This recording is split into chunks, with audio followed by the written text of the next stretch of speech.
This is the Ebers Papyrus, and it documents many medical ideas and practices that were done by the ancient Egyptians. But it's a mixed bag.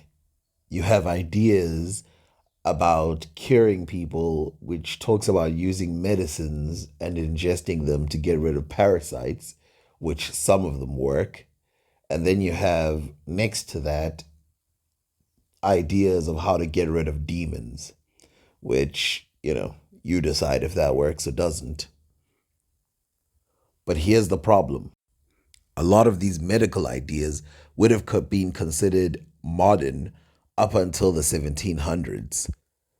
And to be honest, until modern medicine actually came into, most of these medical ideas from Egypt were simply copied by people from the Middle East and Greece and fused into their own traditional medicine, forming a type of medicine that was not necessarily going to work.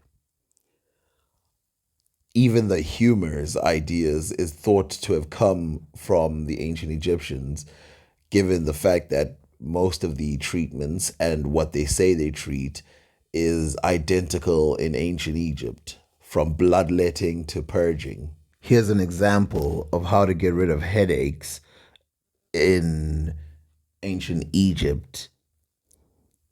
First, you need the inner of an onion, the core of an onion, fruit of the am tree, natron, setzfest seeds, bone of the swordfish, which is cooked, redfish cooked, skull of the crayfish, which is cooked, and honey, and an abra ointment. Smear the head therewith for 4 days.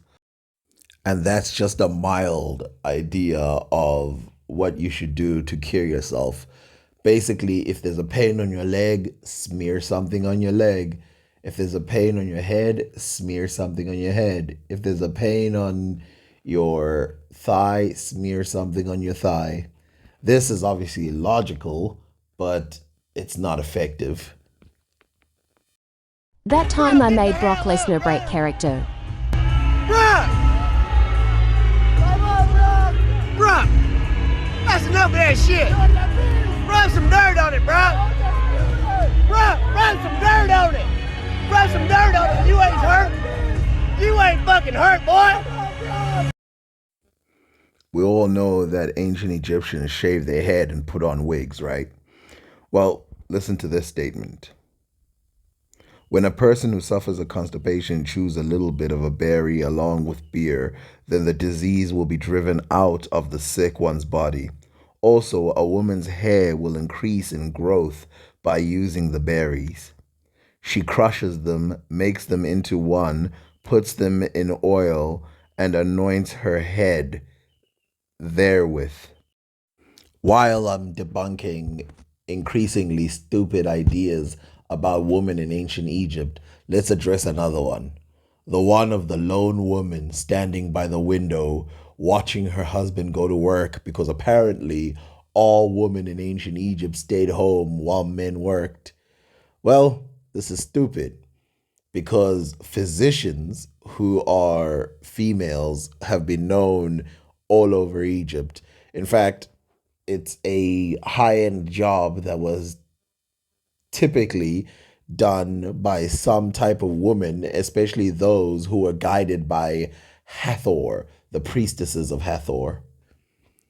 An example of a female physician back in the day is Pesichet, and she lived in the fourth dynasty, 2686 to 2181 BC. It's not lost on me, of course, that there are some people who want to over credit women in ancient Egypt. I'm not saying that ancient Egypt was a free and fair society for women, but it definitely wasn't as bad as people pretend that it would have been. For example, I'll give you an example of someone who went out of their way to try and fool people. Merit Ptah is a name that was given by a Canadian feminist as, oh, here's a female physician from the past, but she made her up. There's no person called Merit Ptah who was a physician. And really, if you look at the story of Merit Ptah, it basically mimics Pesachet. And this was probably to give the idea that there were numerous amounts of physicians, but there were a few. There was way more men. But now let's get back to the medicine. Let's read about the heart and the circulatory system in ancient Egypt in this papyrus. When his heart trembles, and there is much fat under his left breast, behold, it is his heart which causes a little of the sinking, because his disease is spreading. When his abdomen palpitates, it is caused by the swelling therein. When the mouth is like fire and becomes fatigued, and the heart is weary, behold, it is because there is a fire forces itself towards his heart. His heart burns with the fire like a person on whom fatigue has fallen. When the heart experiences aversion, like a person who has eaten the bull fruit of the sycamore tree, behold, it is a veiling of the heart, like a person who has eaten the bull fruit of the sycamore tree. When the heart is miserable and is besides itself, behold, it is the breath of the Hebwer priest that causes it through the hollow of his hand.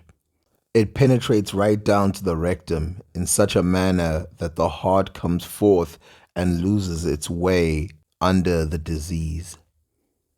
When dryness befalls his heart, behold, it is the dryness of fire that befalls it. He sighs often, and his heart is eaten up with anger. This is because his heart is full of blood, which in turn is due to drinking warm water and eating bad food. When his heart is afflicted and has tasted sadness, behold, his heart is closed in, and darkness is in his body because of anger, which is eating up his heart. When his flesh is quite withered, like the stilled heart of a person who has found the way or died. Behold, it is his flesh which has become immovable under it, like the immovable flesh of a person who has gone into the wide. When it is fate that he shall go up on high, behold, it is his heart which determines that he shall go up on high. The heart in this section is being divided into two sections, and one is matters of the heart in terms of affliction like sadness, fatigue, excitement, and all of this. And this is basically the precursor of the before mentioned humor theory, which the humor theory is that certain parts of the body have fluids which need to be drained in order to make someone get healed. Hippocrates, or Hippocrates, was expanding on this idea, and he basically made specific claims about the effectiveness of this and why it's a good idea to do it and which parts are responsible for what. We cannot blame the Egyptians for him going crazy over something that they basically had a vague idea of. But there's a second part to this, which is the anatomy part of it. For example, we read, man has 12 heart vessels which spread out to all his limbs. There are 2 vessels in the region of his breast which cause inflammation in the anus. Use against this fresh dates, leaves of the castor oil plant, fruit of the sycamore, crush into water, strain, and let it be taken for 4 days. There are 2 vessels to his thigh when he suffers from his thigh, and both thighs are a tremble. Say thou for it, this vessel that runs to the region of his thigh has conceived the disease. Use against it fresh milk, wormwood, natron, cook into one and make the patient drink for 4 days. Heart and circulatory system. There are two vessels to his arm when he suffers in his arm, and his fingers tremble.